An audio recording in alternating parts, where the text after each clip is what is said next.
Hey guys, John's here, and I know matagal akong nawala at hindi nag-upload personal matters, but I'm back at medyo maraming nangyari ngayong October, but bilang tech enthusiast, hindi pwedeng hindi ko ito i-share sa inyo. I rank the topics here based on what I think is the best, and without further ado, here's your weekly, teka, 1 month pala.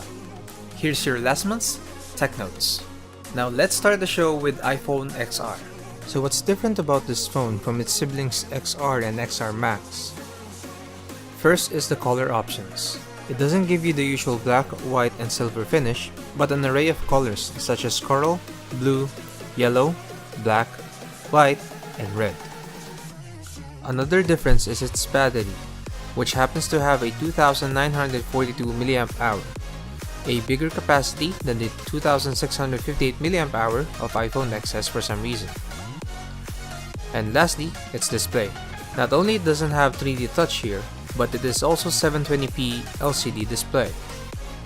However, you may want to watch this video with Jonathan, showing the comparison of XR's display versus a 1080p phone. Next on our list is LG V40 ThinkQ. Now this phone has lots of cameras, that's for sure. And this is its main highlight. V40 has been targeting those people who wants a small form factor of the DSLR and its lenses. This has 3 cameras at the back. 12 megapixel main camera with f1.5 aperture with OIS and dual pixel face detection autofocus. 12 megapixel 2x telephoto lens with f2.4 aperture, OIS and face detection. And lastly, a 16 megapixel ultra-wide lens with f1.9 aperture with no autofocus. Unlike most flagships, this phone still has a headphone jack, something that's becoming more obsolete as time passes by. Although we just heard LG's new phone targeting film shooters, Huawei also has an answer to that. Actually, 3 answers. The Huawei Mate 20 Pro is the most spec'd one on their lineup of Mate 20s, and this phone has 40 megapixel wide, 20 megapixel ultra wide, and 8 megapixel 3x telephoto lens.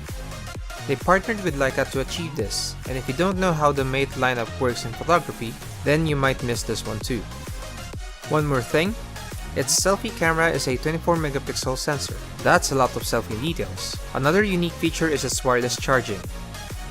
Correction, reverse wireless charging. Just turn on the setting on the phone and you can now charge other wireless charging capable device.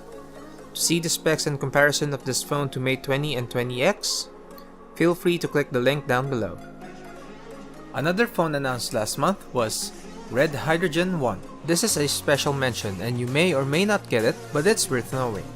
Red is a brand known by filmmakers, as their equipments are high class and sturdy, and believe it or not, some YouTubers are using it. Maybe overkill, but definitely the quality is just great.